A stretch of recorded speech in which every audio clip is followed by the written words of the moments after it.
Good morning.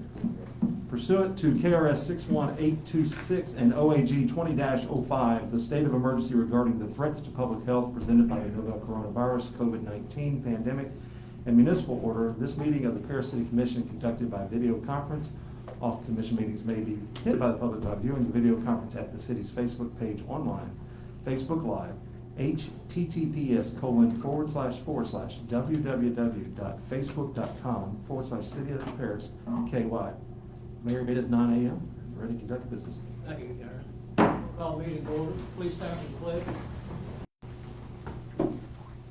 Pledge allegiance to the flag of the United States of America and to the republic for which it stands, one nation, under God, indivisible, with liberty and justice for all. Thank you. House cell phones, please. Ms. Suttles, you have the roll call. Mayor Plummer, Here. Commissioner Brooks, Here. Commissioner Gibson, Commissioner Galbraith, Here. Commissioner Roberts. We have a quorum and ready for the transaction of business. Thank you. First item, Mayor and Commissioner, is approval of the regular meeting from February the 23rd, 2021. The minutes have previously been distributed electronically for your review, and at your pleasure, we'll entertain a motion. Have a motion by Brooks. Is there a second? Second by Roberts. Any additions, corrections, or deletions to the minutes? Hearing none, Madam Clerk, would you have roll call, please? Mayor Plummer, Yes. Commissioner Brooks, Yes. Commissioner Gibson, Yes. Commissioner Galbraith, Yes, ma'am. Commissioner Roberts. Yes, ma'am. Motion carries. Thank you. This morning, Mayor and Commissioners, I've asked Joe Lakofka with RSA to come and talk to us and do a short presentation about bond market and municipal advisory services, and those that have been with the elected body for a number of years or otherwise been associated with the city will recognize Joe's face, as he's been with us before, and actually recently the city authorized the release of some of our bond capacity to help with a project that RSA was working on last year. And so, Joe, welcome. Good morning, thank you. It's good to be here. I've got this morning quite a few slides. I kind of threw in everything that I had. If I go on too long, just give me the signal. I don't want to take up your whole morning, but I know you guys have been very helpful to us in the past and the League of Cities in terms of acting as a conduit issuer on behalf of 501c3s. We appreciate that. This morning, we're going to talk in a little more detail about you actually issuing your own bonds and the ways in which you can do that in anticipation of a potential project that I know you're contemplating. So with that, I'm going to go into some general details about what we do as a municipal advisor, and then some of the steps along the way. So with my firm, we've been in business for 30 years at advising municipalities on actually how do you issue bonds. And a bond is simply a loan. It's a different way of doing a loan to a municipality. Anybody that advises a municipality on how to issue bonds is technically a municipal advisor and should be registered with the SEC and has certain criteria they must follow in terms of fiduciary duty, doing what's in your best interest, notifying conflicts, and a certain level of knowledge and expertise in order to do that. Below on this slide, I have some of the steps involved, but I don't want to go into detail yet with that. But what we would normally do is, in structuring a bond issue, is kind of look at the overall picture, look at your financials, look at the current capital needs, future capital needs, do an analysis of your financials in terms of the rating potential.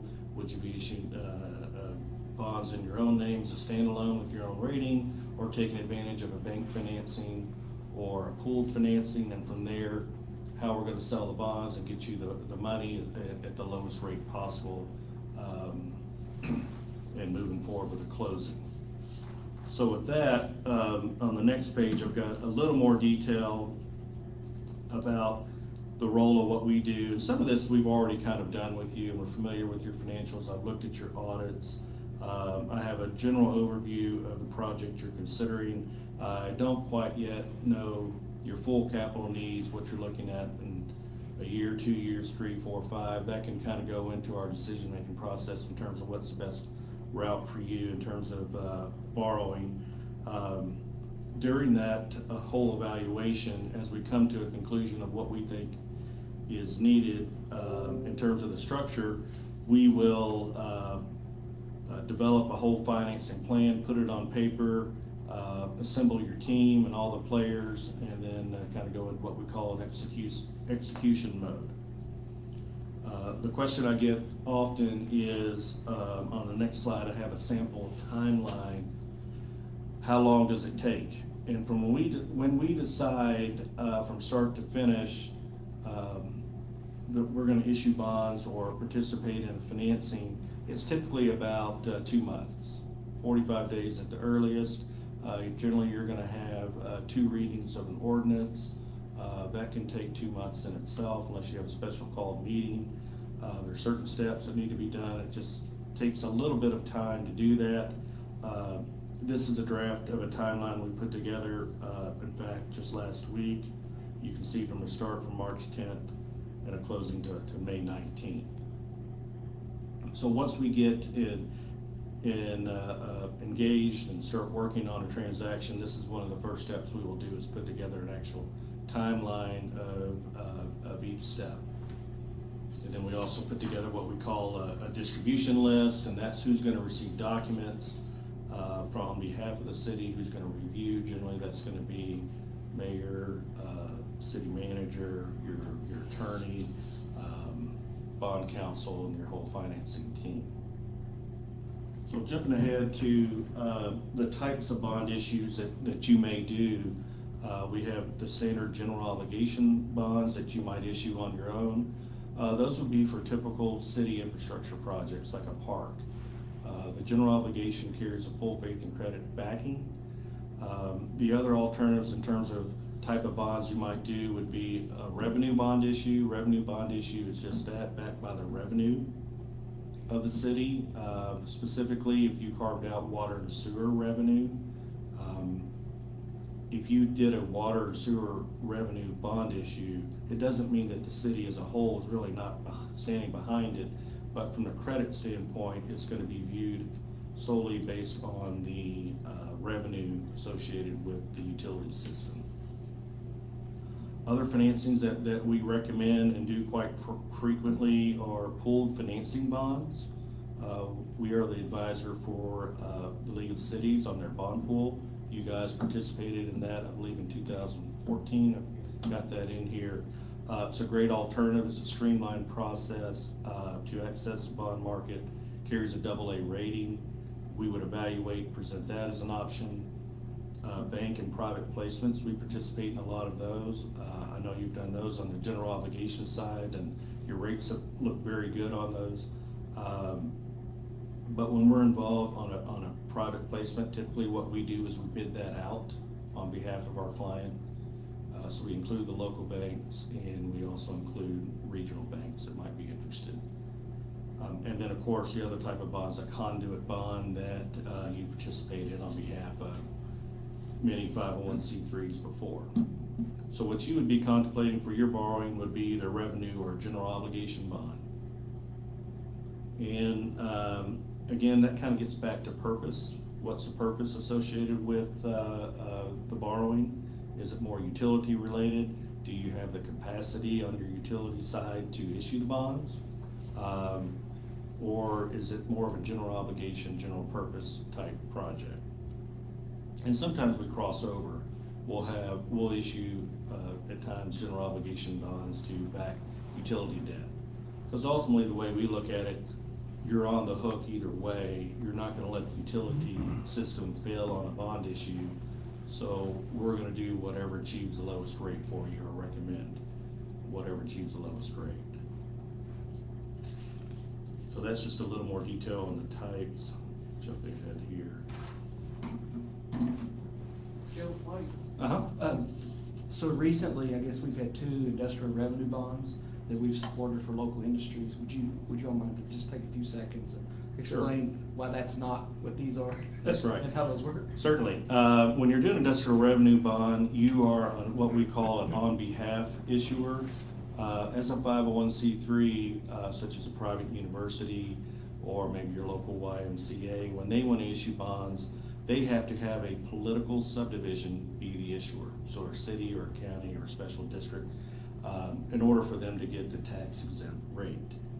So you have done that on behalf of several 501c3s in and around the Central Kentucky community, which is a service that you've done and offered at no cost to you and no liability to you. In the event that a conduit bond issue defaults, you're not on the hook, you're simply the issuer. And that's the primary difference. If you issue bonds in your own name backed by the full faith and credit or the revenue of the community, then you are on the hook for those. So a little more detail here again about the types of financing. I touched on the pool financing. It can be a little more streamlined, AA rating. There are generally ongoing administration fees. The bank placement, if we're looking at a financing that is 15 years or shorter in term, we will evaluate the bank market. Sometimes we'll put together an RFP, bid it out, and put in the RFP that we reserve the right to reject any and all bids if we think that the bids do not match what we could get into the bond market. But we've done both. We've done an RFP for bank and then either keep it or otherwise reject. And I've been in situations where we've had a local bank that's come in with an aggressive rate, and then we bid it out. That local bank in turn ends up winning it, but at a lower rate, because the introduction of competition sometimes will force them to be a little more aggressive. And then we talked about the conduit issues. And typically when you're doing a bond issue, the participants include a municipal advisor, bond counsel, paying agent, the rating agency, and if you're doing a refinance, a verification. All of these participants are paid at closing, generally out of proceeds. All are engaged at the beginning of the transaction and are only paid if the transaction closes. There's generally not a billing as you go along. There are upfront costs that can be up in total 2, 3, 4% of the amount that you borrow. But when you look at the transaction costs, in which we do, and we always are trying to be as transparent as possible in the front end to show you all the costs, the majority of your cost on a borrowing is in the interest rate. A small adjustment in the rate over 10, 15, 20-year period will more than offset the upfront hard cost. And what we focus on when we're bidding it out is the lowest all-in cost, factoring in the upfront cost and the interest rate. Sometimes we'll have the bonds insured. There are 2 insurance providers out there. They have a AA rating. It can make sense to pay for that. We evaluate that as well as we go through that process. That is a fee that you pay on top, and then the investor who buys the bonds receives that AA rating guaranteed. And I'm gonna get into a little bit kind of where I think you guys might be on your own bond rating, but maybe I should just pause and see if there's any general questions at this point. Okay? So one of the things we do in the first step is look at your overall debt. We have here what we call your debt profile. These are from your audit, taking a listing of all the debt that you have outstanding. We didn't have necessarily all the detail on the bank notes, but in terms of the amortization, but we can kind of back into what that looks like. But as you can see, you have the Kentucky Bond Corporation on the utility side, 2014, the KIA, 2 bank loans. All of these are fairly good rates, particularly the 2 bank notes that you have at a 1.5 and a 1.28. Those are great rates there. The bond corporation, we would look at refinancing that as soon as those bonds are callable. On the far right column, you can see that February 2024, we can actually call those bonds or redeem them. Whenever you do fixed rate bonds, that's what I would consider a negative to doing a bond financing is generally for a 10-year period, you cannot call the bonds or refinance them or pay them off early. Okay, we have shortened that to 7 or 8 years now with some changes in the market. And sometimes banks have a no-call period as well when they give you a fixed rate. The KIA loan is, the rates are lower now with KIA than a 2.75, but given the amount outstanding, probably not worth refinancing. The traditional bank loan, 3.30 is a little higher, but again, those are all smaller amounts. And then from there, we build out your annual debt service on all the bond issues, and then like to put it in a bar graph so that we can see. Now, this is just your utility debt. Because what we can do, once we get a visual picture of your debt, is start looking at and see, well, in 2022, 23, 24, you're paying just over $200,000 in total. If we were to layer on more debt, we might push out some of the principal so that it's more of a level line. You can kind of fill in, and then once you hit, say, 2032, pay more principal. But there's ways that we can either just put what we call level debt service. You pay the same amount for 10 or 20 year period, or we can adjust that. We run the numbers and look at them, let you look at that, take advantage of the yield curve where we can. Sometimes the rates are lower or higher. But you can see where some of the debt's falling off, 2020, 2021. It just kind of gives you a good, I think, visual of your debt position.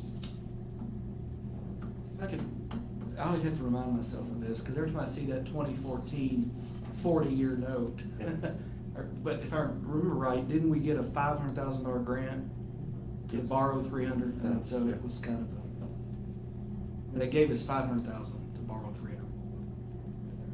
Yep. And you may be able to pay that off early. If you Yeah, I think Brad and I looked at that. I think in 22 or 3, I think is our option. Okay, it had a. Yeah. Kind of like what you said a while ago. Okay. You couldn't pay it. There was a period you couldn't pay it off, and it's like finding God's name would want to do $12,000 for, I think the annual payment's like $12,000. Why would you do that if you want to do it for 40-some years? That's stupid. Yeah, yeah. So. Well, they gave you 500,000 reasons. But gave you a reason. So what I would probably. We're not gonna be here. Yeah. What in the world will they think about set up a 40-year note Yeah. for $12,000?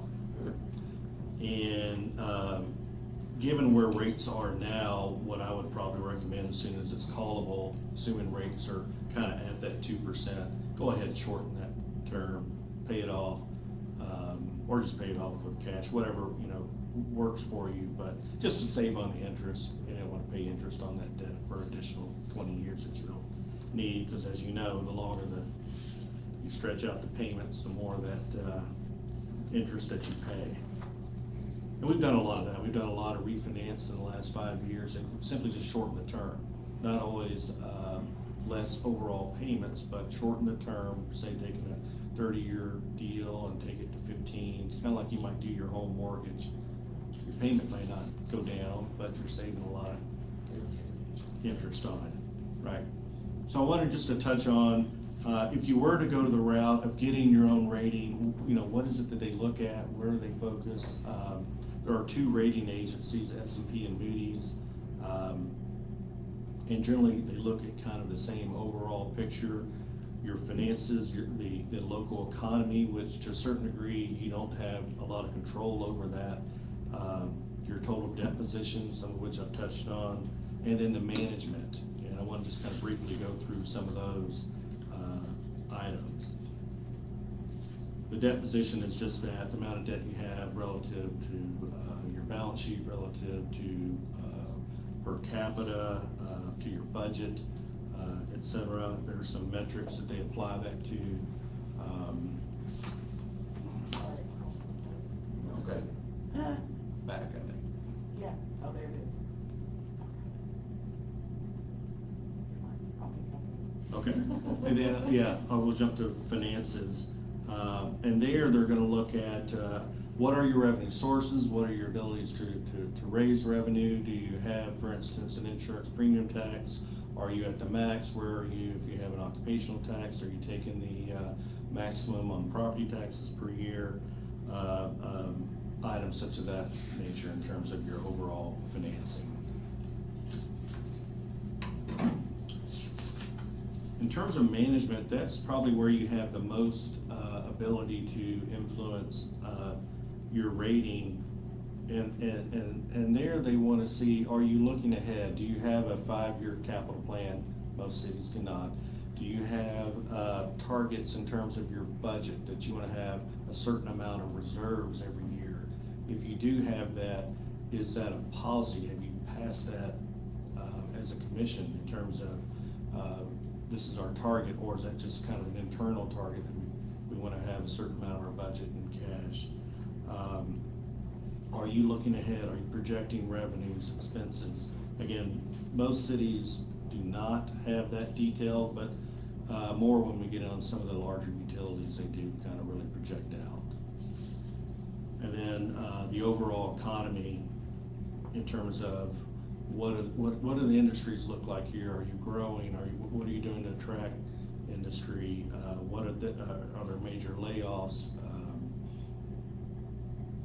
Just in general, the stability and overall picture of the economy here in Paris, in the county, and in central Kentucky. So other factors that might go into your rating in terms of are you keeping up with your audits, which you are. There are certain disclosure requirements that you have to do in the National EMA database. Are you doing that if you have bond issues outstanding? And then we'll kind of go to this next slide and give you an overall kind of view where cities that have a rating, where they rate out. So the scale is on the right.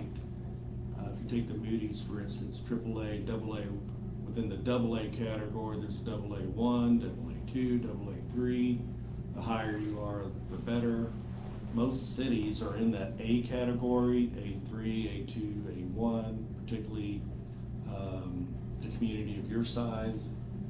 S&P, they have a slightly different scale, AAA, AA plus, A minus, AA minus. So the county here is an A2. Some similar cities to you that where you might fall in.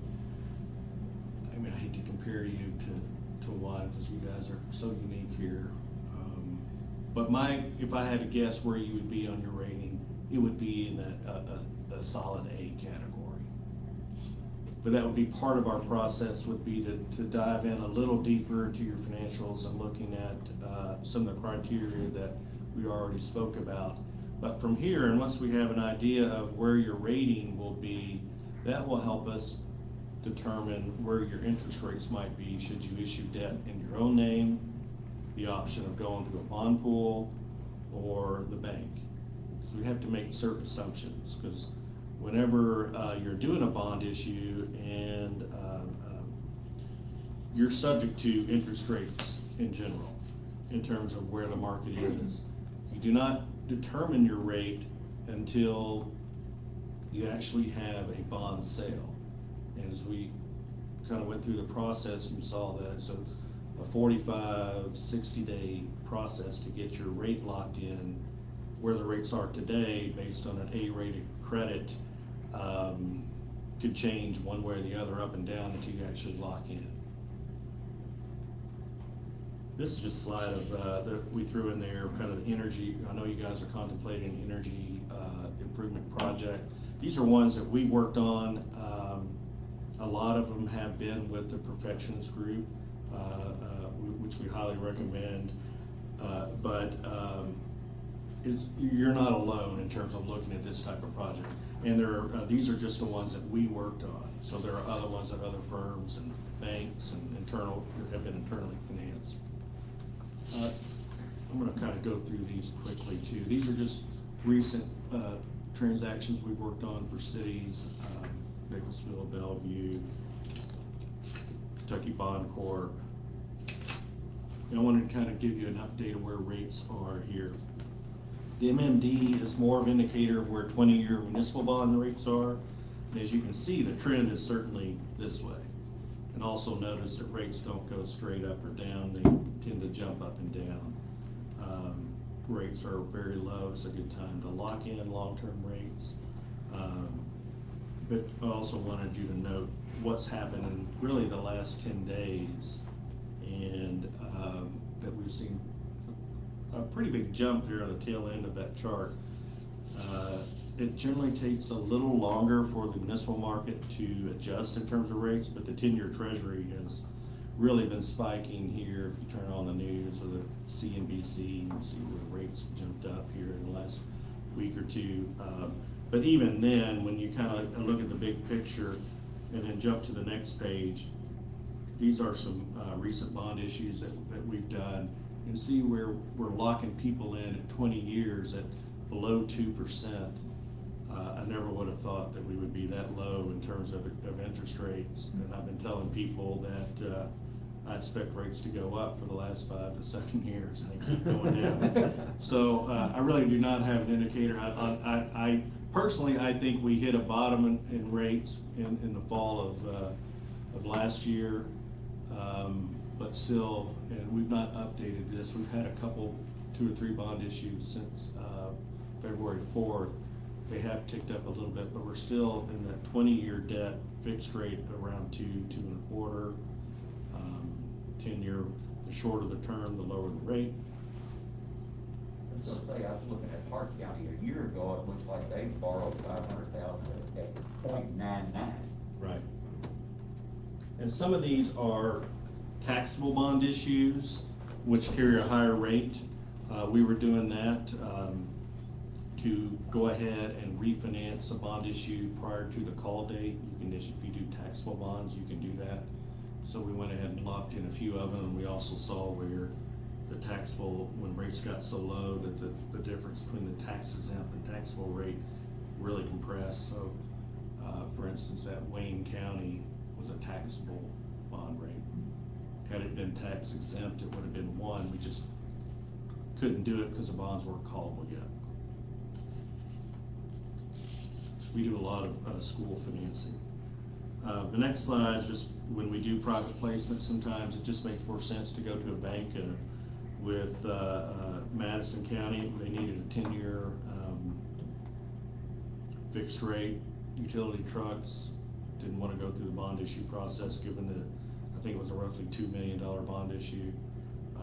So we bid that out. They got a 214 at that.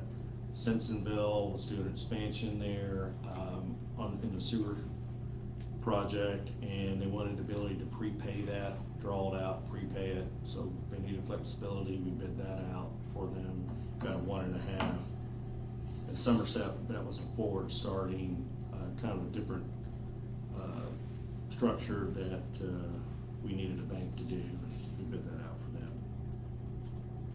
All right, so that's just kind of an overview of the firm and some of the folks that work on the bond issues with me. Brian Skinner, I think we met before. Kim does all of our coordination and disclosure work. Hopefully I haven't taken up too much time, but the next step for us would be if you guys have identified a project, want to move forward, we would start giving you our analysis of your options. We would present, depending on the term, what we think the bank rate would be, what we think a bond pool would be, and what a standalone would be, and we kind of lay it all out. Here's the cost for all 3, and once we determine what's the best route, then we put together the financing plan, assemble the team, and start working on a timeline and get you moving. Questions for Joe?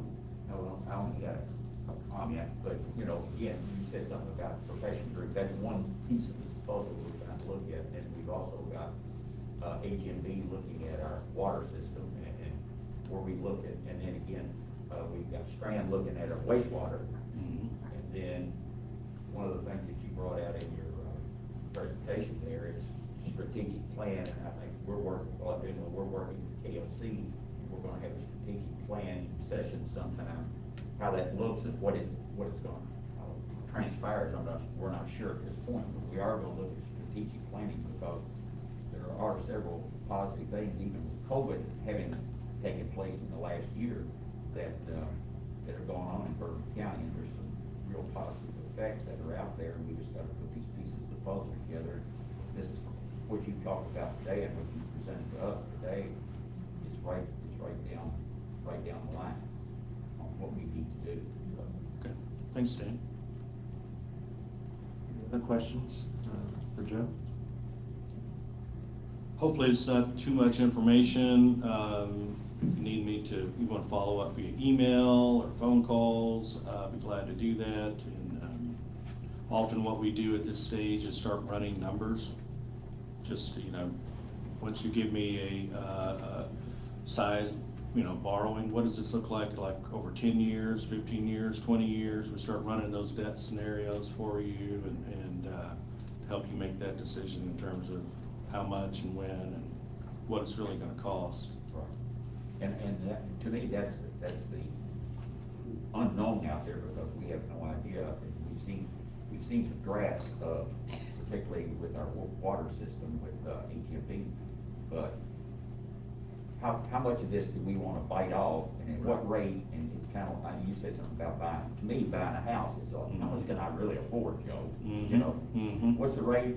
How much can I borrow? Right. Joe, can I borrow 4 million, or can I borrow Right. 20 million? What can we do to not put pressure on? And how far do we want to take this thing down? How far do we want to take it down the road? Right, how far do you want to stretch it out? Yeah. Typically, in terms of financing terms, 30 years really kind of your max. Yeah. Like to keep it 20 to 25, depending on what you're financing though, I will say that. Right, no, yeah. Yeah. And again, I think 2 of the projects we've got is water and wastewater, so some of the things that I think, personally, my impression is that we've seen out there, we've got some of the system out there that's been there for longer. I'm probably the oldest in the room.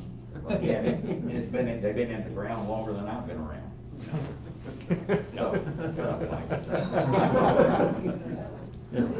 Hey, Chief. Sometimes you just open the door and say. Yeah. But please keep to yourself. But anyway. So Joe, we appreciate that. If you've got a few minutes to stick around, we've got an item under old business that we're actually going to talk about this morning about financing options for the meter replacement. If you can stick around for a few minutes. Yeah, certainly. Yep, thank you. We'd like to hear that conversation as well. So again, thank you, Joe. Old business action items, just real quickly. Kentucky Transportation Main and High Street update. The KYTC has let us know that they began. The contractor has started work again on that. We continue to field calls and pass those on to the state. That is the state project. We have no oversight over their subcontractors. But Logan with KYTC has been, as the project manager, has been very receptive when we've received those calls. I know the mayor was contacted. We followed up on that one as well. So the anticipation for Main Street is this calendar year of being finished, and High Street is next calendar year. So that's their anticipation on their schedule now with the updated and the, it's because of COVID. Do what? Yeah, it's like I said, it's gonna be nice when it's done, but it's gonna take a while to get there. So what all utilities were worked on before this project started? On Main Street, Main and High Street, they have been doing the excavations, and so I guess I'm not understanding the question. Is it gas lines that were buried? So what all? All the utilities in that area have been, most of the utilities in that area were already buried and in the ground. Columbia Gas is doing a project in concert with Transportation Cabinet. They actually jumped over to Main and High Street and moved that up, so as the construction on Main and High Street is ongoing, they're not coming behind that and re-tear it up. But they're doing the gas line replacement as well. And then the part of the project that we are working on Main and High Street in concert with the Transportation is that we are moving the water meters out of sidewalks to the back of the sidewalk and replacing those. And so as that project, or these Main and High Street project goes forward, it is actually a sidewalk to sidewalk replacement in those areas. So they'll be going back and redoing the sidewalks, and we took the opportunity to take the meters out of the sidewalk. That way, if there is an issue, it is, we're not having to have a bust up of the sidewalks to come back. So mainly Columbia Gas is what was opened up first, and then at that time. And then, right, and this project is also a stormwater project, especially on Main Street. Anybody knows that's, you know, as much rain as we got, and if we would've had, you know, like we've had recently, that's standing water. And so that's why the city also partnered and purchased property to have the retention pond and allow that water to have an area to go as they were doing that new construction to take that water off of Main Street. What are they doing Cypress Street now? I thought they pursued that. They are, so Columbia Gas, a different project, is part of their overall redoing the lines. I think that all gas companies were put under a mandate across the country to update their systems. And so that is much like they've done in other parts of town. They're in the laterals and the main lines. Yep. Cypress Street, Yeah. the Main Street, Yeah. to turn that one off. Yeah. That's a nationwide project, Mayor. They're replacing them everywhere due to the gas explosions they're having in neighborhoods. That's been a mandate across the nation, that they have to update and replace the gas lines now due to the fire codes. We anticipate Columbia Gas being in our community for, A long of doing time. these projects ongoing for beyond the Main and High Street timeframe. And so, if it's a city street, when Columbia Gas does its projects on these side streets, then are we repaving? Do they just close back the hole and then we'll go back and take the entire street? Well, we entered into an agreement, franchise agreement with Columbia, and Brian, you can speak to better than I can, but we have a requirement to the level that they have to replace it back, and they have to put down bond issues and certain things, and it's similar to the conversation we had on the one a couple weeks ago, or last month, I guess, about the requirements and the interest. So they are required to do that, or they can pay us the cost to go back and do that. It does have to go back level and. Yes, ma'am. And so is there that person? I had a person recently that has a tire bubble that they said has been caused by the streets. So who do they contact if they think that's an issue because of streets? They can contact us if it's on the city street. If it's on a state road, that would be the transportation cabinet, because we don't have jurisdiction over that. And then we also, on our social media page, have Columbia Gas's contact information or what's that, but also Ms. Morton fields quite a few of those calls if they turn them over to insurance. And I can speak to kind of how those claims are processed. If there's no negligence on our behalf or on Columbia Gas's behalf, it's not covered. So unless there's negligence, unless we've done something and forgotten to do something, sometimes, I mean, road hazards are sometimes road hazards, and so people get a little frustrated. You know, when they hit one of these holes and then have a tire that's damaged, and, you know, it can be frustrating, but you're welcome to direct them to me, and I can see if it's us, and we usually will file a claim, let the insurance company do the work. So. Our next item on old business action item is previously talking about, you heard presentation by the Perfection Group in previous meetings and about the meter replacement project.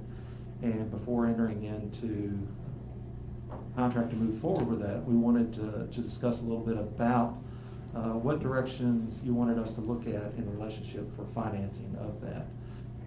And as Joe spoke to just in his presentation, you know, some of the bonds, if you go that route, are backed by the funding mechanism. You know, that project actually, I don't have the exact number for it, but they had a projection of a cost savings built into their projection of $300 and some odd thousand a year, cost savings on that. So to move forward, you know, with looking at that meter replacement project, we just wanted to have some discussion and talk about how we wanted to do that. And that is a project that will take time in and of itself. It's about, I think Carter and Andrew told us, probably roughly a 24-month process to replace out all of those and get the towers built. So just wanted to open it up for some general discussion about financing options and get some direction. Yeah, so Carter had sent me their kind of standard contract. We've had a little back and forth about some of the other terms, but really the key thing is they require, you know, a down payment roughly of somewhere around $450,000.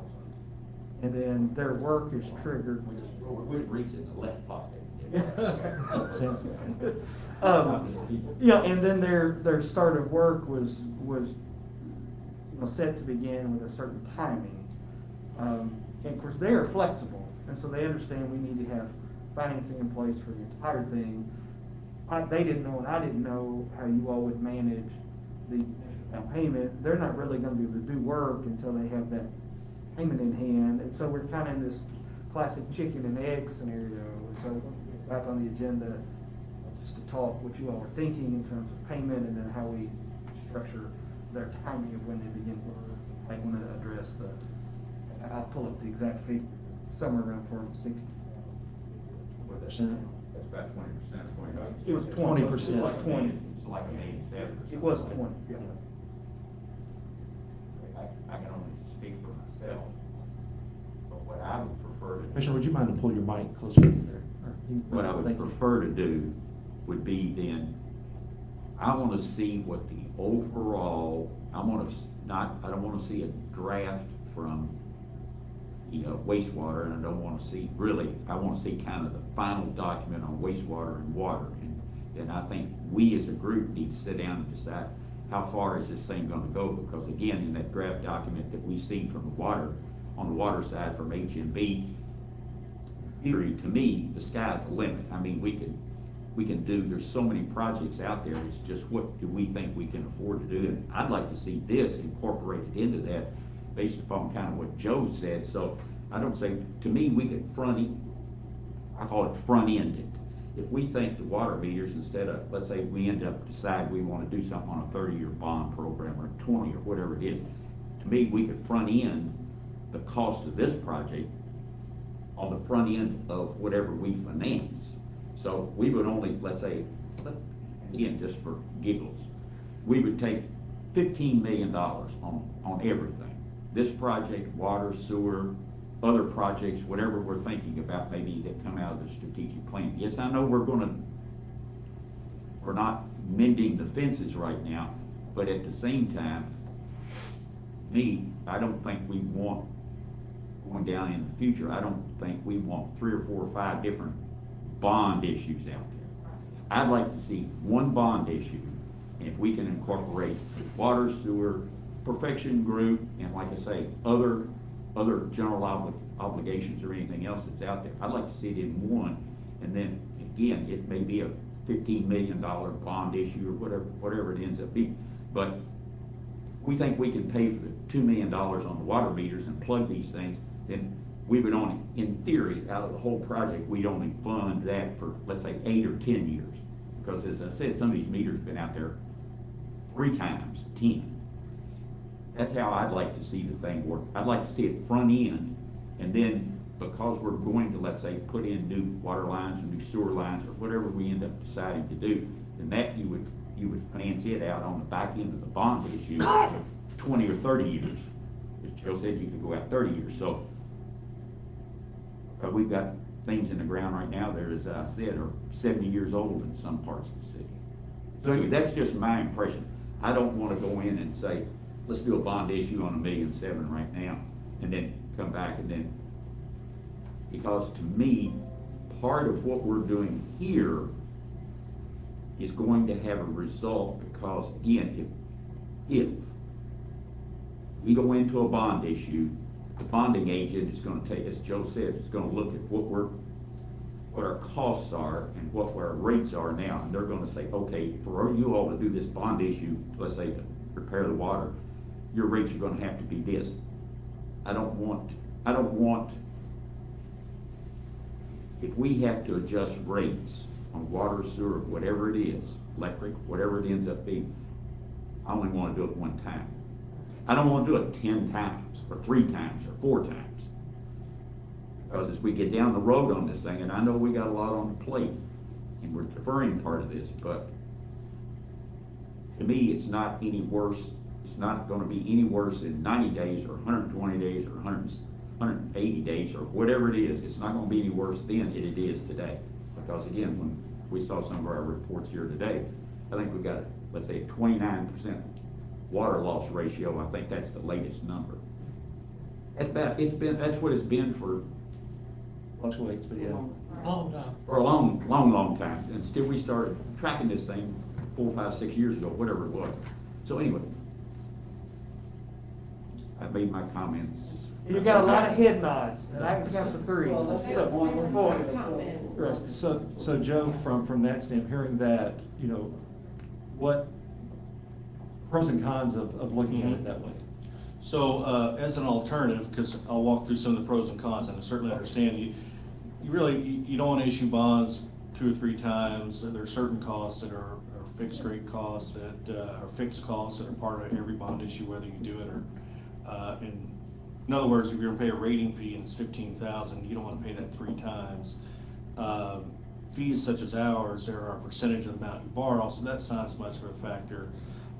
The negative factor of waiting is if interest rates move, they're low. An alternative might be if you have some projects that are ready to go and some that you're not quite sure on, but you want to get started. Maybe you've got costs locked in now, you don't want to see those go up as well. What we've done is put together almost like what you might call a construction loan type facility, or technically we call it a draw note. And we bid that out as well. We sent it to the banks and said, look, we want a $2 million, $3 million draw note. We're going to back it by the full faith and credit. We want the ability to prepay that at any point in time, so that when we're ready to do our bonds, we'll pay off that note.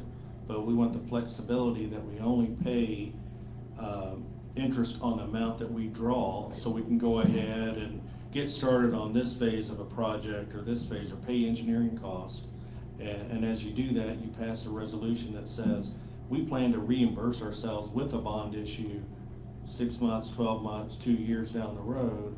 But this way we have a facility in place that allows us to draw money to get started. How do we set that up to avoid the end of the fiscal year cut off of the short-term debt? Well, we set it up as a 5-year, we'll set up as a 5-year note with the ability to prepay semi-annually. So that avoids that short-term concern of short-term note that you have to pay Cities off. can't carry over debts from one fiscal year to the next unless. Yeah, so that's what we did for instance, for Simpsonville, city of Simpsonville, for a different reason, because they were gonna have sewer project, and they were gonna have people paying, large industries potentially paying tap-on fees. So they didn't know what their permanent financing need was gonna be, but they needed to get money to get started.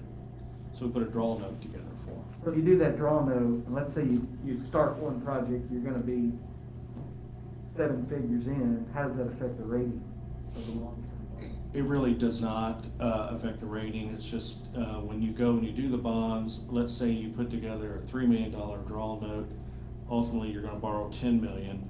When you close the bonds, and if you fully funded the draw note, $3 million would go to pay off the other, the $7 million would go into a fund, a construction fund. Yeah. The advantage of that is it's very inexpensive to get the draw note facility put together. It's quick process. You can do that very quickly. Just, you still would do an ordinance, just approving it. We could put together an RFP this week, get it out next week, give the banks a week. And I know you had very good participation locally, so I don't, They just seek, does the lender just seek security on AR and? the security would be a full faith and credit GO pledge. Even though it may be utility, because you don't know the full amount drawn and you don't want, and it's a short term, if you were to put, say, a revenue pledge on it, they would, from your ordinance, they want to see that you could pay that off in 5 years. And so you would just kind of say, hey, we're going to back by the full faith credit. It doesn't keep you from doing revenue bonds later. So that might be a good alternative for you, because I know what can happen is you end up, well, this project's ready to go, and I don't want to wait on it, but yet I don't want to do multiple bond issues. And then at any point in time, let's say you get to a point to where you think you might be ready to do the full bonds in a year and a half, but you see rates moving, you could always do it sooner. Or if you're staying level, or if you're still waiting on projections for cost on projects, you can wait. And you can always estimate, well, I know I've got this one sewer line, I think it's gonna be $500,000, we're gonna go ahead and put it in there at $500,000, and you hope you haven't over borrowed or under borrowed. Because I suppose in some of that, in that graph that we've seen, particularly on the water side of it, there are some, I call it estimates in there, and that's where I was coming up with, some of these crazy numbers is, if we get everything we wanted to do, it's several millions of dollars in this thing. And I guess my whole concern was that I only wanted, if there are rate increases, I only want to do it once. This would buy you some time for sure on the rate increase, because it's not a water sewer pledge, it's a general obligation pledge. Right. From our perspective, that's something we would be willing to coordinate and do for you as just as a service. In other words, the RFP bidding it out. We're not gonna charge you a fee to do that, because in particular, if you make the commitment to us, when and if you issue bonds, you're gonna use us, whether it be a year, 2 years, 3 years down the road, then we would just do that and help you coordinate it and pull the team together, and it wouldn't be a charge for us to help coordinate, put that together for you.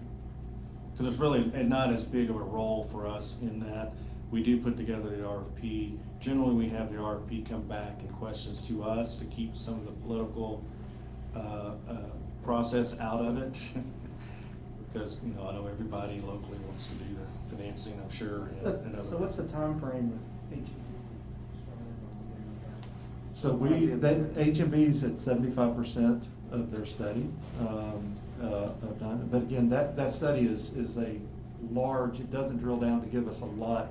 It gives us things that we need to look at. We need to think about it. Right, yeah. Yeah, I mean, But it doesn't give us thank you. I don't want folks to think that once that document comes in, it's gonna be a boilerplate, this is the cost of this item. I mean, you gotta do all the engineering and all that. It's just it's an overview and assessment of the existing status of the system, or the systems, that give you a roadmap of how to correct those. It doesn't give you gives you some generalizations on cost that you might think about.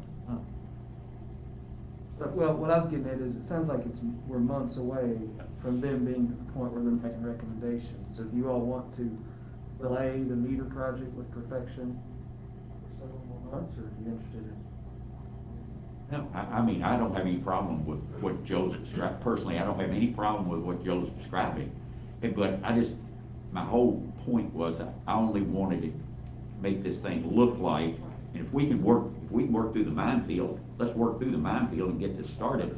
But when it comes to rating, potential, let me say that, potential rate increases on utilities for these projects that have to be done, then, that's the only thing I wanted to do. That I just wanted it one time. I wanted it one time. Yep, makes Do sense. you all want? I would have, probably go ahead and do the RFP on that. I was gonna say, if you all want to take action, go ahead and Let's do that. Let's do that if we So, can incorporate it. How do we need a motion to that effect? I think the RFP to begin the process. with RSA. Have Ross Sinclair and Associates do the RFP. Meter replacement. So that's a motion by Brooks. I'll second it. I have a second by the mayor. Again, the motion is to engage RSA to work on the city's behalf on a project of an RFP. Your recommendation's 5 years. Right, yeah, 5-year with the option to prepay. And my next step, I'm sorry not to interrupt the motion, but would be to draft that and let you guys look at the RFP. So we have a motion and a second. Any other discussions? It'd be a draw, like you said, a draw loan. You only paying on what you draw, you can pay it back, borrow it again and all that stuff. Okay. Madam Clerk, are you clear on what the motion is? Okay. Commission, are you clear on what the motion is? All right. Without any further discussion or questions, we have a call for roll call, please, Madam Clerk. Commissioner Brooks? Yes. Commissioner Gibson? Yes. Commissioner Galbraith? Yes, ma'am. Commissioner Roberts? Mayor Plummer? Yes. Motion carries. Thank you, Joe, and I'll follow Thank up you. after. With that, I'll Okay. go ahead and reach back out to Perfection Group, and we'll start drafting the contract to match that, although we probably won't be able to sign it until we know. The finance. One thing to qualify, Stan, from what you said, it doesn't work generally like a line of credit where you pay it back and draw it, pay it back. So let's say we put it up to 3 million. Once you draw it, and if you were to pay it back, that is removed from the availability. Does that make sense? Yeah, it's capped at 3 million. Yeah. So, okay, unlike a draw loan where it's 3 and I can pay it all Yeah. I want to, and then, I still got 3, I can borrow up to 3. Okay. Yeah, Okay. yeah, that's it. Yeah. Yeah. Well, good, thank you. All right. Thank you. Thank you, Joe. Anything else for me? If not, All right. We appreciate your time this morning. Next item, an old business action item, give you an update about our accounts payable clerk position. Previously, our accounts payable clerk, Ms. Wright, had, late last year, had intimated that she was ready to retire. She has determined that that retirement date will now be the end of this month. And so in consultation with the audit committee and with Ms. Morton and Mr. Withrow and I, we are recommending that we go through a temporary service agency to fill that position in the short term. We would interview the candidates. Ms. Morton, you want to speak to that, Aaron? I actually have candidates, I was gonna talk to you after, but we have a working relationship with Robert Half, almost all of us in the office, kind of came here that way.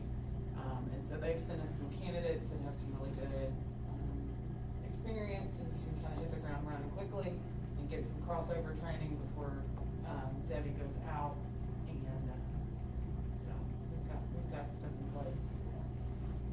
So that's in the short term, we would be moving to fill that position that way, and then we would, during that time frame, we would be looking also about going forward, what our needs and how to restructure, that is, termination there. Is there any questions on that one? We talked about the utility rate study, that we had a conference call last week with the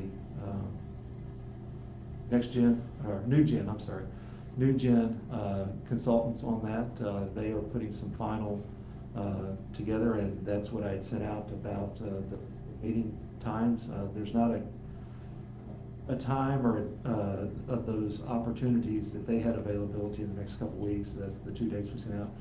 There's not 100% consensus, but pull the full commission to be able to meet at those times. So I'll follow up after the meeting to see what the next steps are. But wanted to do that in a work session instead of a commission meeting because that will take some time.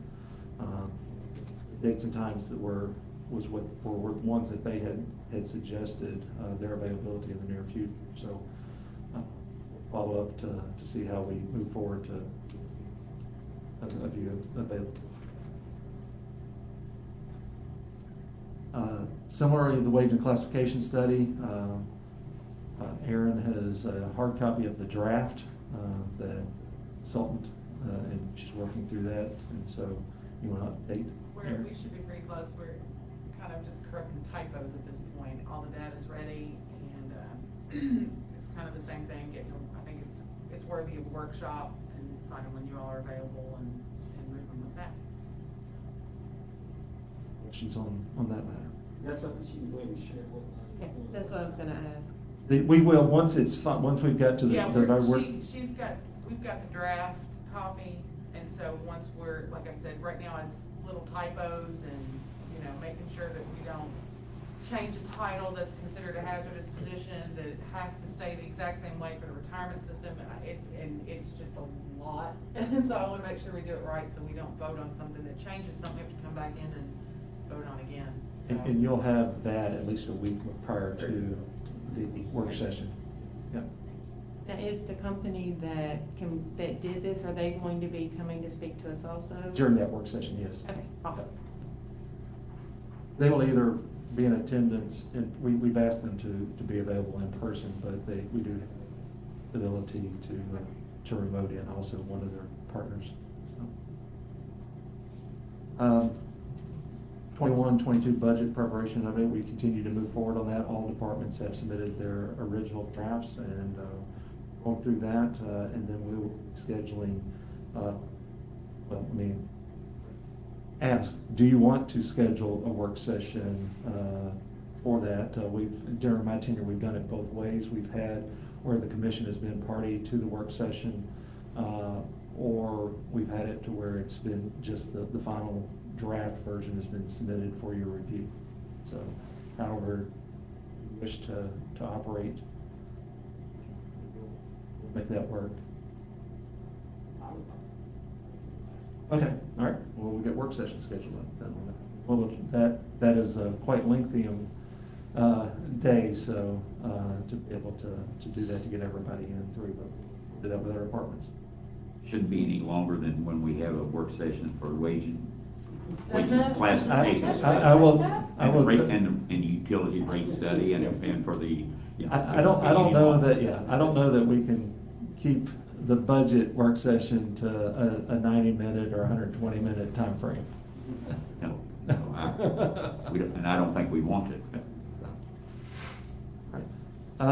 Last item under old business action item, municipal order approving a tower lease agreement with PowerTel. Mr. Bowman.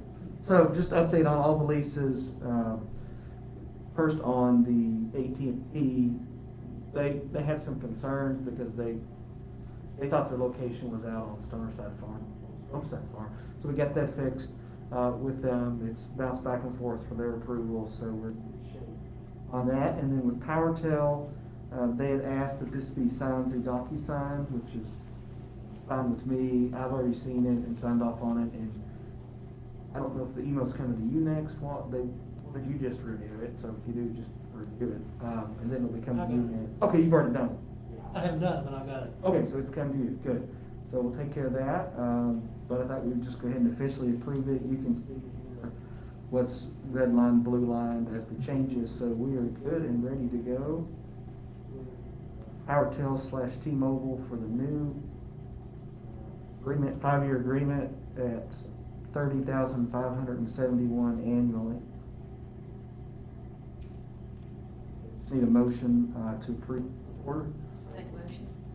So I have a motion by Gibson, a second by Brooks for municipal order 2021-6, municipal order approving tower lease agreement with PowerTel. Questions or comments? None. Madam Clerk, will you have a roll call, please? Commissioner Gibson? Commissioner Galbraith? Yes, ma'am. Commissioner Roberts? Yes. Mayor Plummer? Yes. Commissioner Brooks? Yes. Motion carried. But just one small correction. I said 3571 annual, actually increases every 2 years, every year by 2%. Wallace was about ready to correct me. We worked hard for that. We worked hard for 2%.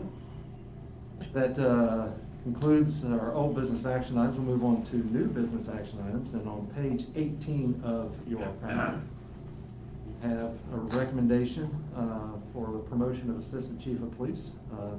This is being made by Chief Thomas and Ms. Morton. Ms. Morton? We had 4 apply for our assistant chief position. We did interviews on March 3rd of all 4. All 4 were qualified candidates in the department, and then it's the recommendation of Chief Thomas, myself, and the interview panel to promote Captain Bill Hurst to the Assistant Chief position for the Police Department. Heard the recommendation from Chief Thomas and Ms. Morton. What's the pleasure of the commission? Have a motion by Brooks. Is there a second? Second by Gibson. Any questions or comments?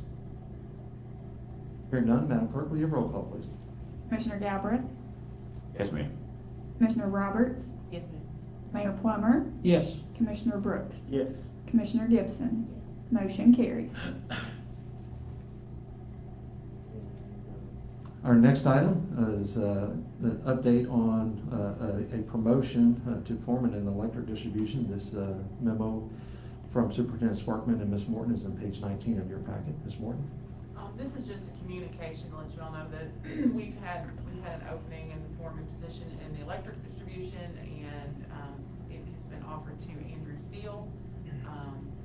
And he's all three, we had 3 candidates apply, all 3 were qualified, all 3 interviewed, and decided to offer the promotion to Andrew. In that informational, but if you got any questions, we'll entertain those.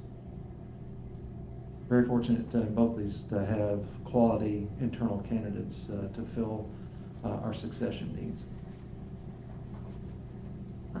Move on to item C, spring cleanup. And Superintendent Smith will come to the table and just give us an update on the activities of this annual event. Please, sir. March is designated spring cleanup. We've set the brush and limb pickup from March 22nd to March 26th. We'll pick up brush and limbs curbside on those days. Rumpke will be done heavy trash pickup on the 25th, which is Thursday, your normal trash day. And the transfer station's open all month, free to city residents only.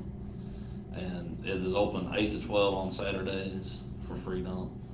Usually by 12, the tanks are all full and we can't get no more in there, and there's really no need to pay someone to stay there if we're not going to be able to take nothing. So, and it's been working out good every year with Rumpke so far. So just a reminder, it's for the Rumpke customers that pay for their trash pickup.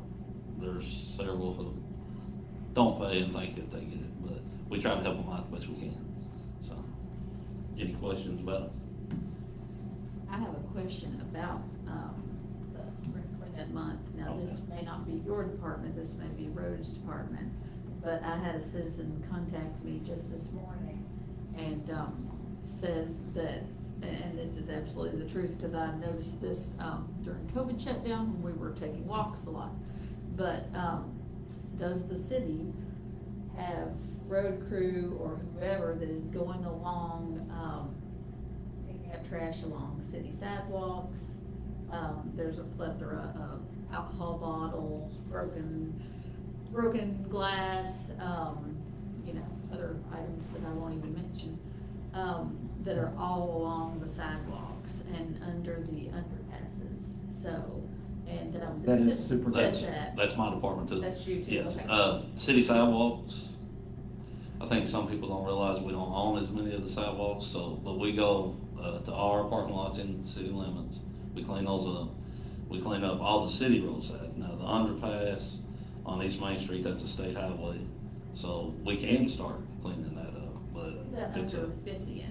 50th? Right going towards Yeah, 50th. uh, This is one of the places she was talking about. Yeah, I see that one twice a day, every day since I live there. Yeah. And I really haven't seen no issues, but there could be, and I'll double check it, but anything like that, we can double check, And along but I send East out Main. guys, huh? Along East Main? which- East Main, that's state highway. State road. Yes. So who do we contact So, first? That's the transportation cap, taking care. Yes, but we go over our stuff at least twice a week. So, And downtown?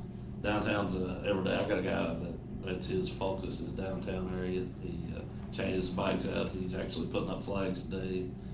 We've acquired a walk behind, sort of like a street sweeper vacuum, I guess you would call it. We run it down the sidewalks, and we get to where the street sweeper can't get in between cars and stuff. He does all that too. So but he's on Main Street at least once every day, checking and picking up trash and stuff, so. Is there a plan already in place for the flower baskets? Is that gonna happen this year? That would be up to, Betty Ann. Yeah, Betty Ann, whatever. Tourism. So that's Tourism. under tourism? Yes. Okay. She usually lets me know, we get what she needs and take care of it. And then do you all water? Yes, we did last year. Well, we watered a couple that weren't in front of businesses. I think last year she made it, had it to where whoever has the business, if they wanted to flower, they had to water the flower, so. Not up high ones? Yeah, well, we haven't done those, we never done those last year. We just done the boxes on the sidewalks. So do we need to send a message to transportation about the trash that's on those? If you will forward me those exact locations, I'll get with Transportation Cabinet, we'll make sure. All right, thank you. Usually they have, until COVID hit, they have inmate crews. Uh-huh. And usually they have those taken care of. COVID hit, then inmates weren't allowed out, so they've got several areas of concern that they're trying to get caught back up on now that they can do it, so. Thank you. Thank you, Mike. All right, thank you. The next item under new business action items, just discussion of the transfer station, and beyond what Superintendent Smith was discussing. As part of the West Side neighborhood project, the discussion has begun about the actual location of the transfer station. It's been there for 60 years or some odd. It is next to Community Park. Its location is at the end of a street, so you're traveling through residential neighborhoods to get to. And so we've just non-official discussions, but we've had a couple of meetings with concerned citizen, Mr. Bill Alverson, about this, and others about the location of the transfer station. And just wanted to kind of get some input from the commission about direction that you would like to see us move on that. Would you like us to continue exploring other options? Would you like us to enter into some conversations with potentially Rumpke or another waste management that might operate a private transfer station in the community, or a conversation with the county of maybe a joint operation location. Those are all options that we've internally discussed, but we're at a point we need some direction by the commission as to what direction you'd like to see us go.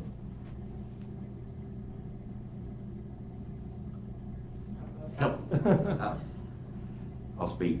But no, I think, as you said, it's something that's been there, and I think about now with Rumpke, and I've thought about it, and really it kind of was in the back of my mind and just didn't come forward. But until it has been talked about, particularly with the West Side, when we started that West Side neighborhood, and some of the ideas and things that have been brought out after we spent a year or year and a half, I think, maybe something like that, working through the West Side, and to me now it's become obvious that all of those heavy trucks going up and down those streets over there, it's not a neighborhood, it's not a situation where it needs to be in a residential neighborhood. We do need to move forward, and how's it gonna look like, I'm not sure, but I think that we need to think about getting that out of the neighborhood. Where it's gonna go and how it's gonna go and when it's gonna go, I'm not sure, but I think it's something that, since it's come forward, that we need to make every effort to try to move a transfer station out of our location and get it to where it's more viable and things. That's my 2 cents worth on it. And has anyone looked into the cost? And then what happens to the trash that's there now?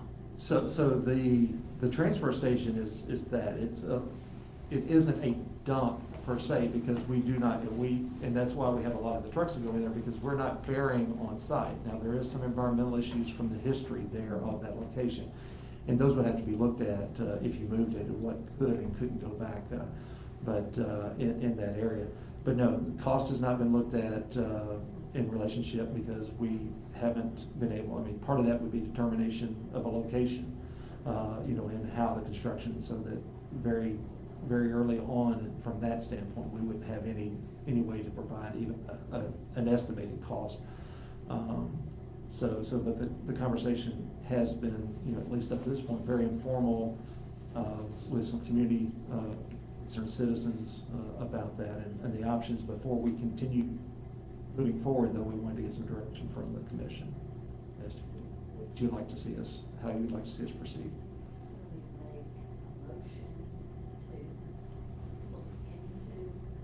Locations, costs. I don't know that it formalizes a motion. You just Yeah, I give don't me, think just give me it's a some motion. direction of what Yeah. you would like to see us explore, and Commissioner Galbraith's been in a couple of these meetings with Mr. Alverson and stuff, and if Commissioner is willing to continue on those, we would keep him engaged in those conversations. Thank you very much. I think you should. But I think you should keep him in. No, but again, and again, Holly, it's something that, we don't need to think about the who, what, when, where, why, how, what do we do with all of that stuff? And it's not say, well, we're gonna do it, let's explore it.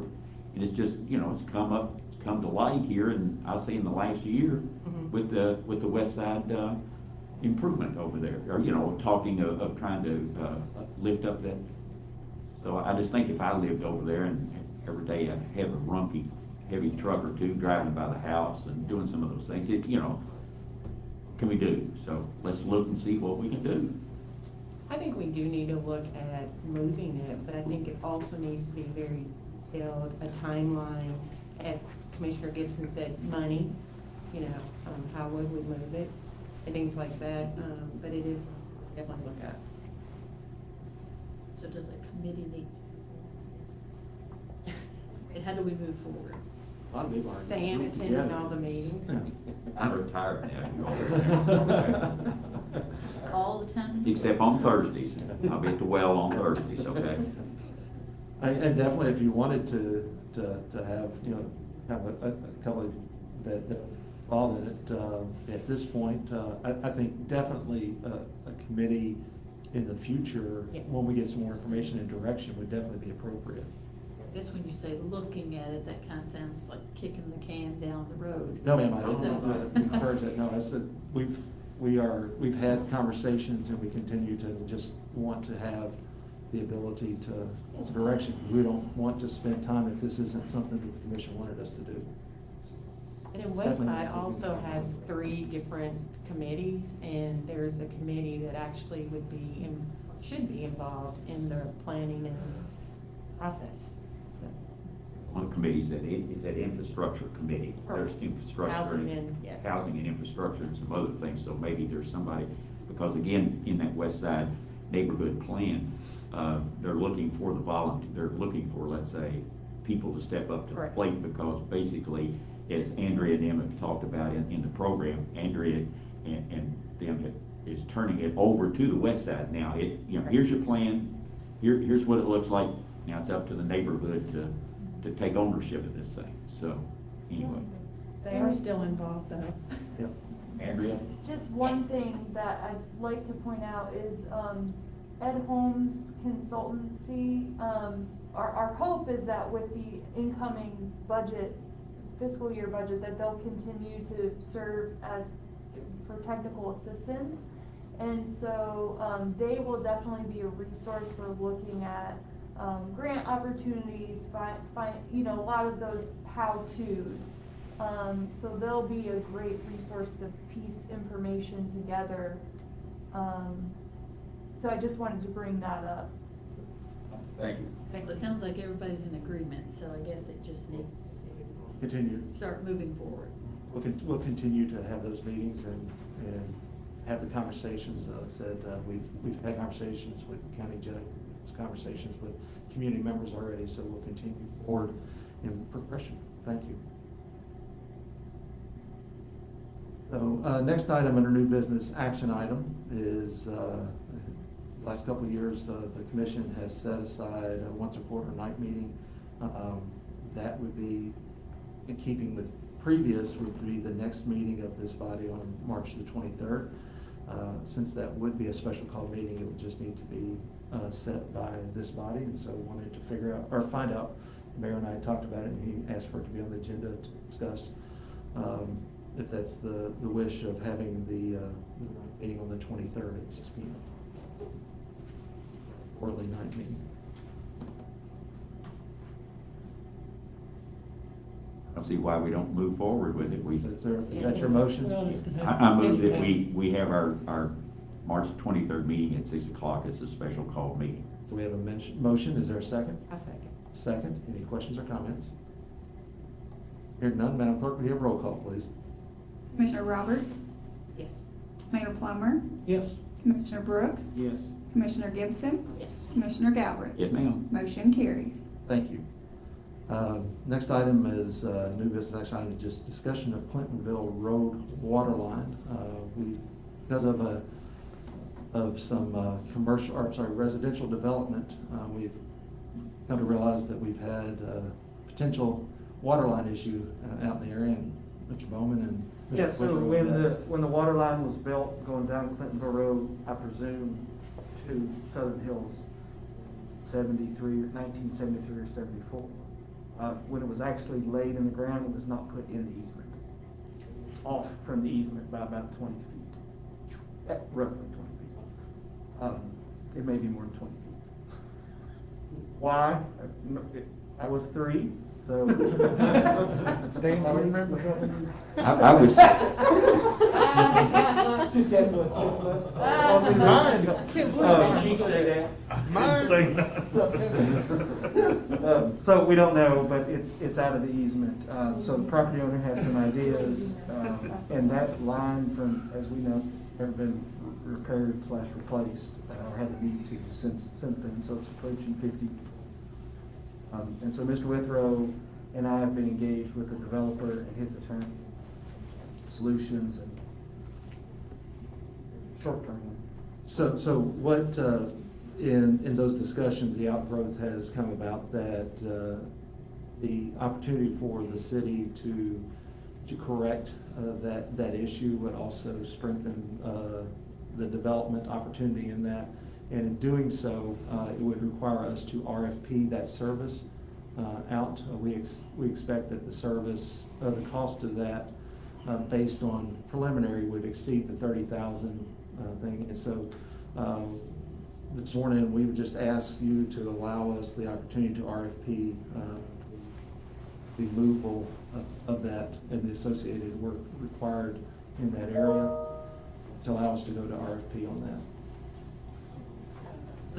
A motion by Brooks and a second by the mayor to RFP. Anything else, Mr. Bowman? And this is the first section of the water line on Clintonville Road. Now, clerk, would you have roll call, please? Mayor Plummer, Yes. Commissioner Brooks, Yes. Commissioner Gibson, Yes. Commissioner Galbraith. Yes, ma'am. Commissioner Roberts. Yes, ma'am. Motion carries. Thank you. We'll move on to our financial business. Mr. Oberlander? Good morning, all. So what we have here again is the breakdown of our utility receivables. Probably just to hit to a few of the points there in the kind of the money breakdown of 5,000 counts for commercial residential compared to last year. We are still seeing an increase in the overall balance. A lot of that could be just from the weather that we had there in February as far as payments go, and then also too, I know the utility bills are probably going to be expected to be a little bit higher from the February as well too. So still kind of on that one trend as far as 4 or 5 being over the 5,000 balance in commercial, increase, or actually saw a decrease in 1,000 to 5,000 in commercial, as well as over on the residential as well too. So, but still kind of seeing that trend of an increase in the receivable balance,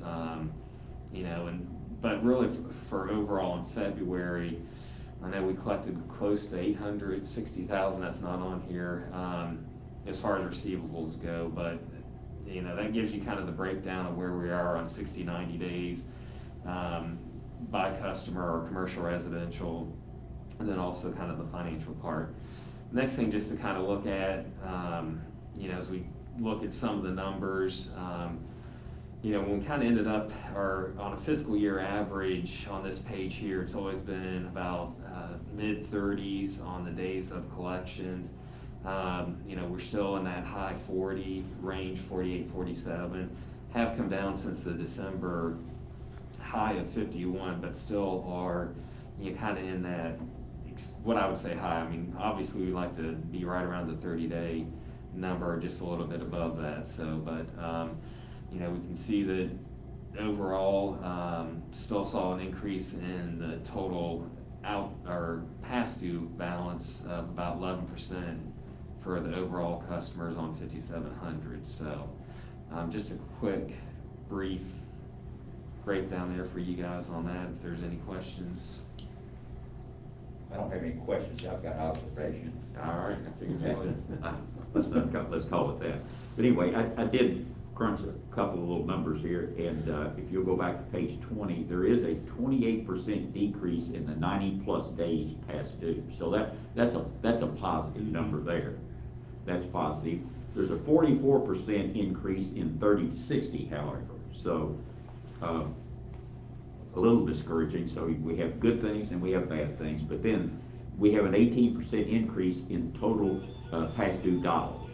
So that, you know, that's kind of, but as Brad said, that kind of could be just a timing difference in things, because last month we saw a significant drop because of the way the month falls, and particularly in the commercial side, we saw a real decrease in the second set of numbers in the month of February that we saw for January. So yeah. And then the other thing on page 21 is, if you look at February of 21 to February of 20, there's 136% increase in delinquent customers. We go from 248 to 632. So, and that's total past due customers. So, you know, again, that's a discouraging number, but progress. We're making progress. Yeah, we're coming down from kind of that November, December high. Right. And part of that too is, you know, there has been some CARES money. There's been some CARES money come into the county through various, you know, community actions, some other areas like that. So we've, you know, there's been a decrease there. And, you know, I can speak personally for the well where I volunteer.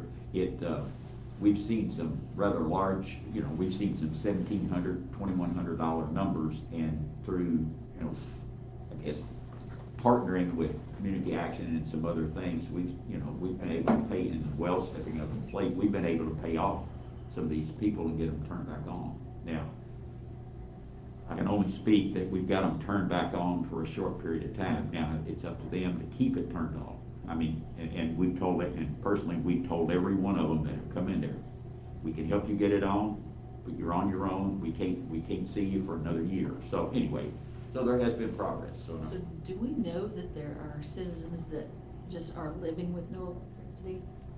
I'm personally aware of a young, I say young man, I don't know, he's in his 20s or something, but anyway, he was turned off in January, and it took him until yesterday to gather up. He was $2,100 past due, and he was able to get it. He was able to get about $1,900, and then we got, and I say we, the well got word through the Ministerial Association, and we went on and paid it. He got turned on, I think, yesterday. But he'd been turned off in January. He'd been turned off in January. But, you know, what are you going to do? Anything else on that matter for Brad? Thank you, Brad. Okay. Move on to approval of payment of invoices. Okay, so starting on page 22 and going over to page 23 is the general fund. Payables, we'll need a motion for $103,000, or $103,474. And then on page 24, you'll see the utility fund listing. We'll need an approval for $104,238.16. With presentation, is there a motion? Move to approve invoices as presented. A motion and a second for approval of payment of invoices as presented. Any questions or comments? Hearing none, Madam Clerk, will you roll call, please? Commissioner Brooks? Yes. Commissioner Gibson, Yes. Commissioner Galbraith, Yes, ma'am. Commissioner Roberts, Mayor Plummer. Yes. Motion carries. Thank you. Outstanding accounts payable, Brad? Sure, so, no approval on this, just informational. Starting on page 25, you'll see the general fund.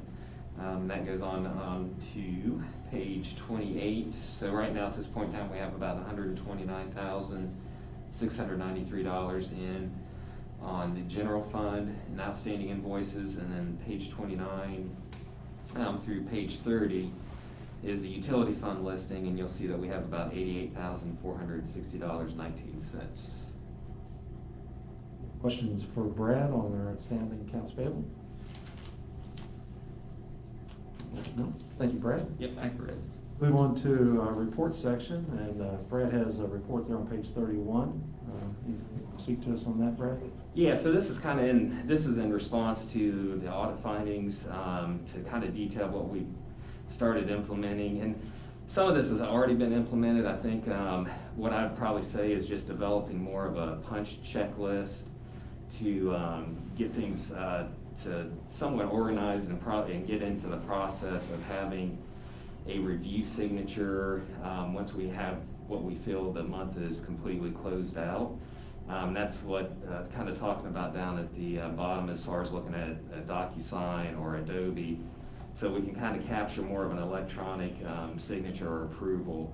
But up the top here, you'll see what we kind of do from a monthly or weekly, monthly, daily standpoint as far as looking over the accounts, reconciling things, and then trying to get the months and things closed out. So that's the top part of that. And then on the budget part of it, we're just kind of doing a little bit better of communication.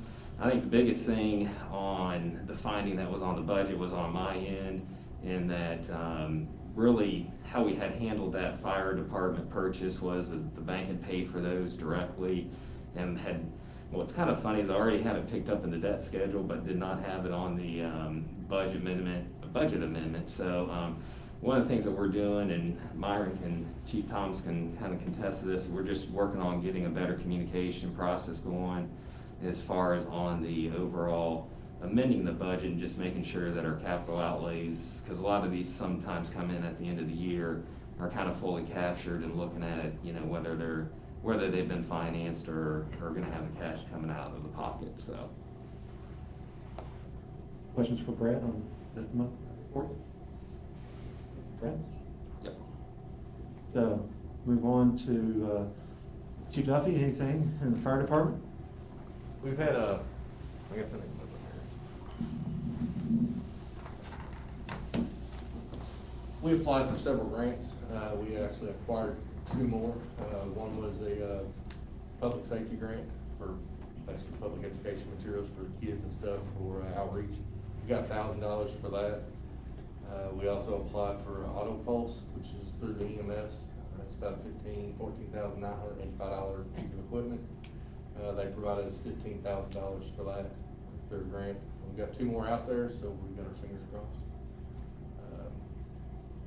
Got COVID vaccines going on tomorrow at Station 2 for hopefully final round for our people. And then I've got people assigned to the health department today, assisting them out there with their COVID vaccines they're doing today.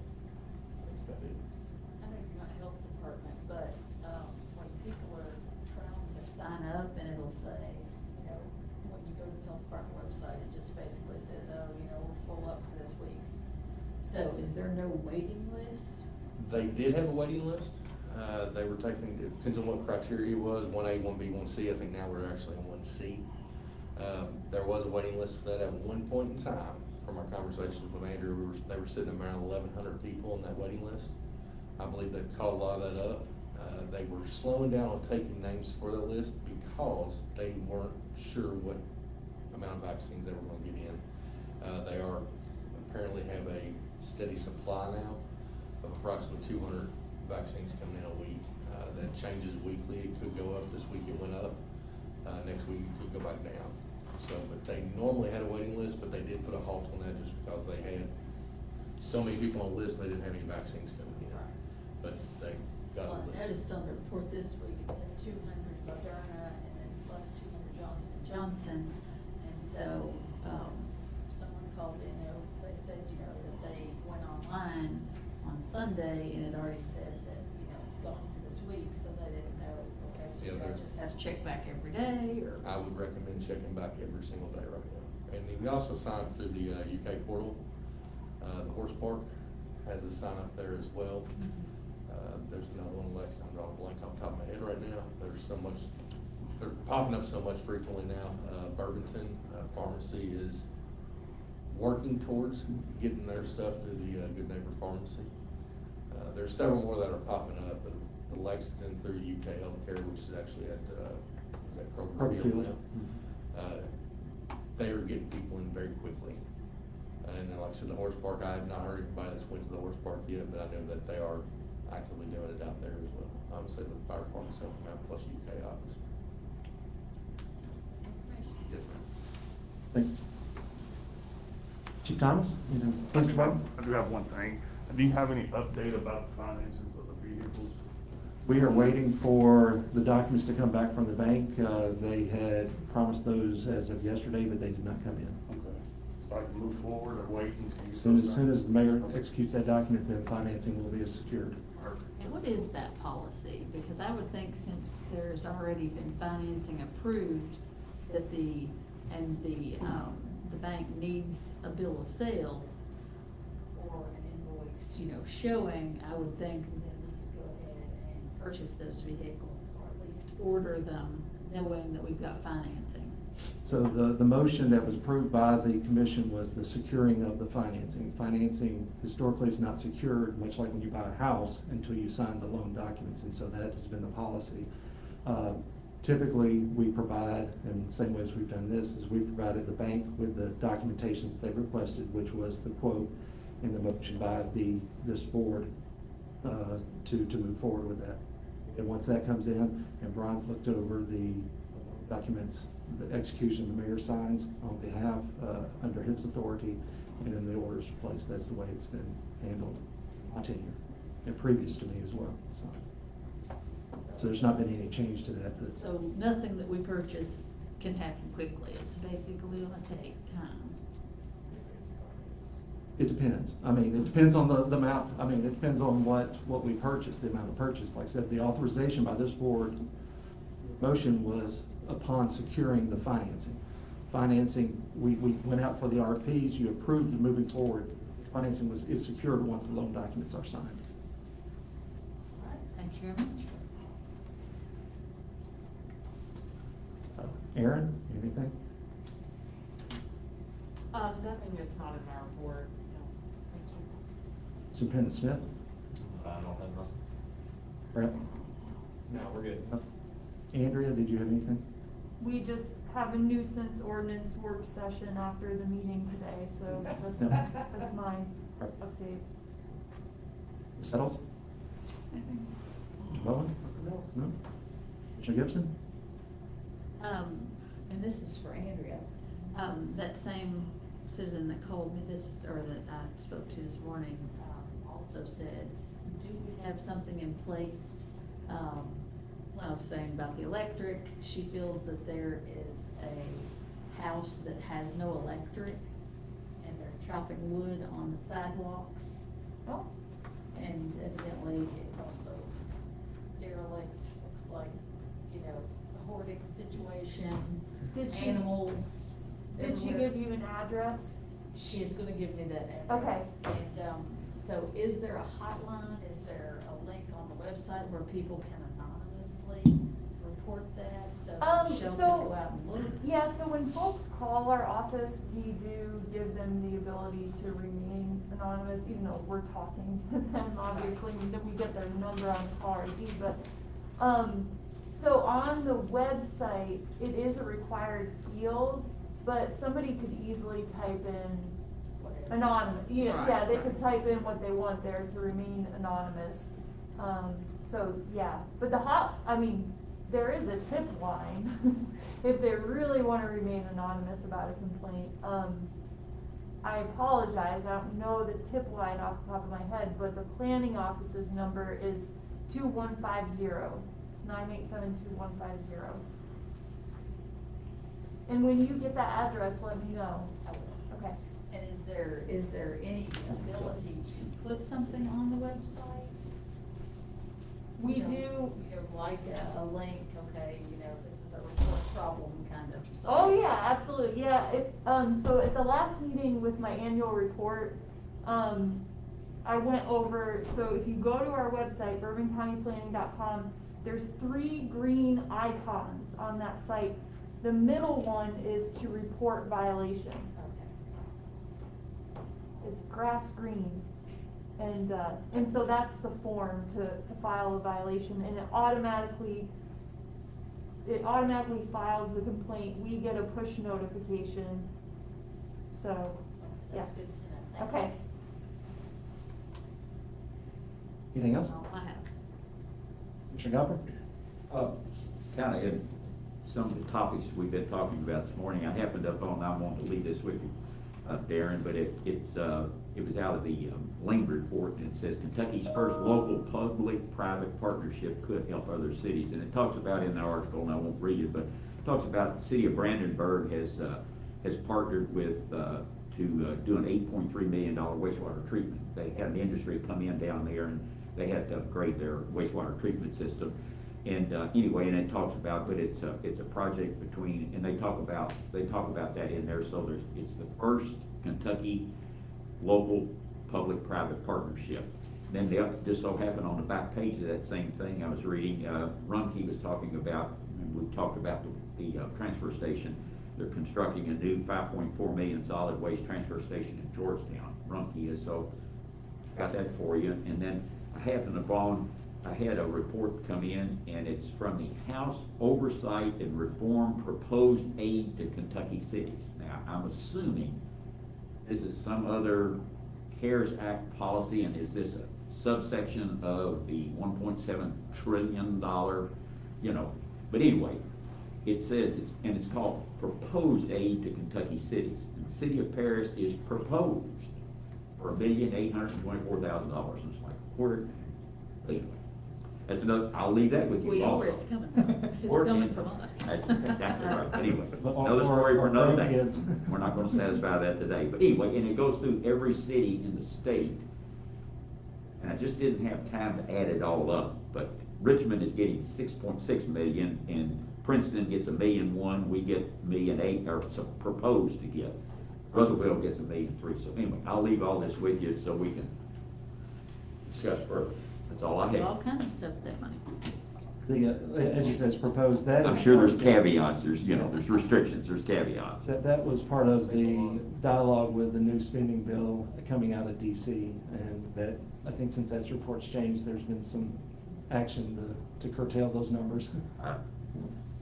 10% of something's better than 100% of nothing, but then how do we pay for it? But anyway, another day. Right. Another story. Commissioner Roberts? I do not have anything. Mayor Plummer?